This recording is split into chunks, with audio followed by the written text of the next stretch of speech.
Assalamualaikum warahmatullahi wabarakatuh. Perkenalkan, nama saya Aindra Nur Hakim, NIM 221010 dari Administrasi Publik. Yang terhormat Bapak Arifin selaku dosen public speaking dan teman-teman seangkatan seperjuangan yang berbahagia.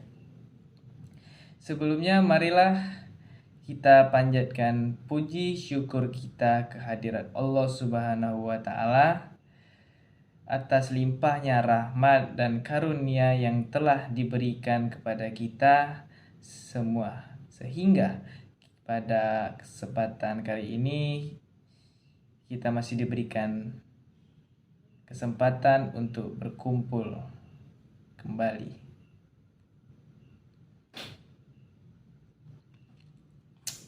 Tidak lupa salawat beriring salam kita hadiahkan kepada Nabi besar kita Nabi Muhammad SAW dengan mengucapkan Allahumma shalli sayyidina Muhammad wa ala sayyidina Muhammad. Dan tidak lupa juga saya mengucapkan terima kasih atas waktu yang telah diberikan kepada saya pada kesempatan kali ini akan menyampaikan sebuah materi tentang kesehatan yang berjudul Hidup Sehat Tanpa Begadang. Teman-temanku yang berbahagia, saya berpikir mungkin hampir semua yang ada di sini mengetahui arti dari begadang.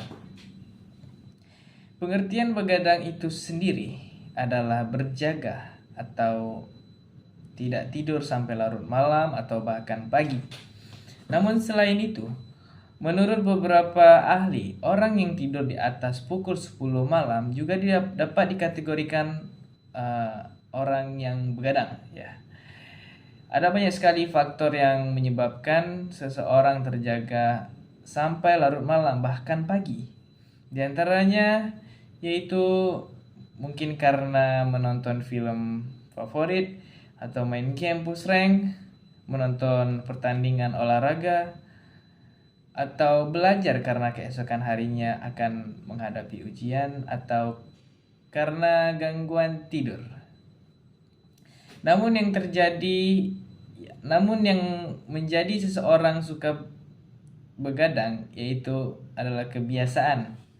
Suatu kegiatan yang dilakukan secara terus-menerus, secara berulang-ulang, tanpa sadar akan mengubah pola hidup kita dan menjadi suatu kebiasaan.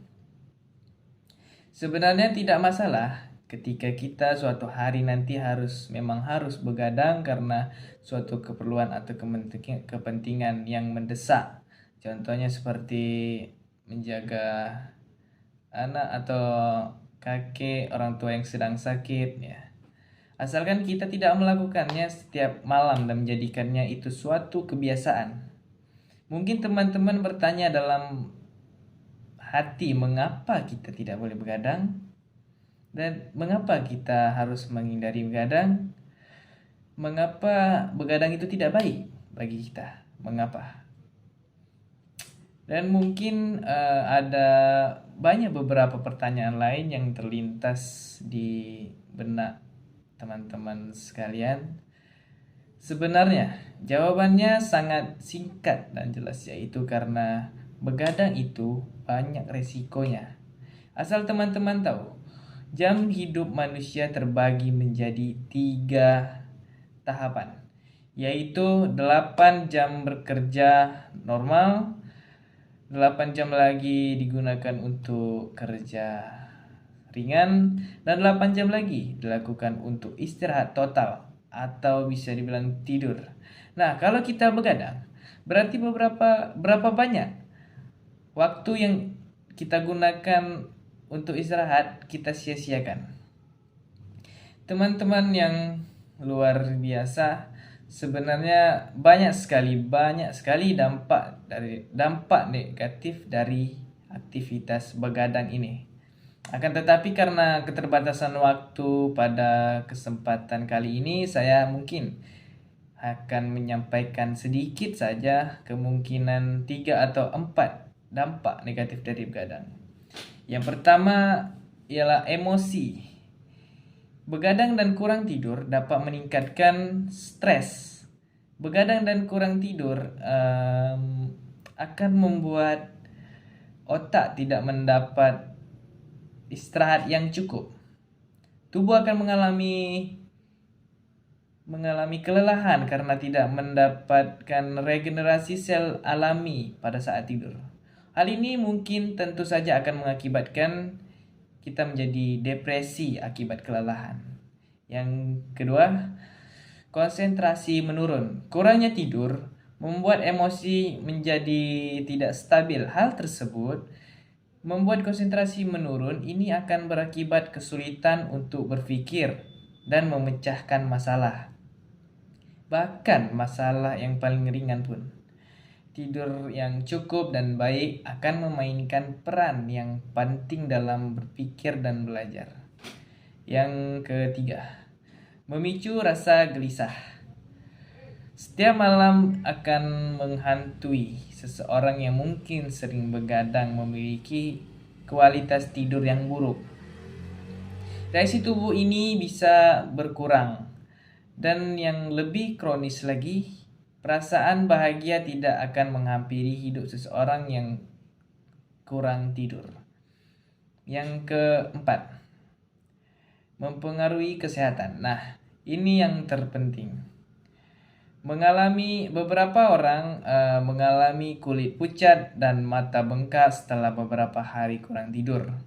Hal tersebut benar karena kurang tidur kronis dapat membuat kulit kusam, muncul garis-garis halus di wajah serta lingkaran hitam di bawah mata. Karena jika kurang tidur, maka tubuh akan melepaskan hormon stres atau kortisol.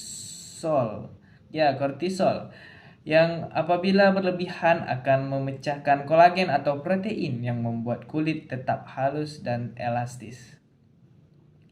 Baiklah teman-temanku yang berbahagia, sekarang apakah kalian sudah tahu dampak negatif dari begadang? Apabila kalian tidak ingin mengalami hal-hal yang seperti saya sampaikan barusan, maka marilah mulai dari sekarang kita memperbaiki kualitas tidur kita, jaga kesehatan tubuh kita, dan hindari begadang. Karena kesehatan itu mahal. Sedikit pantun dari saya. Si Susi anak Pak Jebat, setiap hari main di ladang. Wahai generasi muda yang hebat, rajinlah belajar, hindarilah begadang.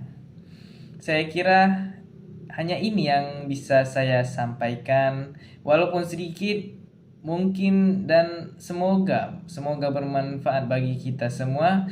Terima kasih atas perhatian yang telah diberikan. Jika ada kata-kata yang salah, jika ada kata-kata yang berlebihan, dan jika ada kata-kata yang kurang berkenan di hati, saya mohon maaf atas perkataan saya. Di atas meja ada gendang, dipukul kakek berirama. Jika hati ingin begadang, ingatlah kata Bang Haji Roma. Begadang jangan bergadang, kalau tiada artinya. Baiklah, sekian dari saya. Wassalamualaikum warahmatullahi wabarakatuh.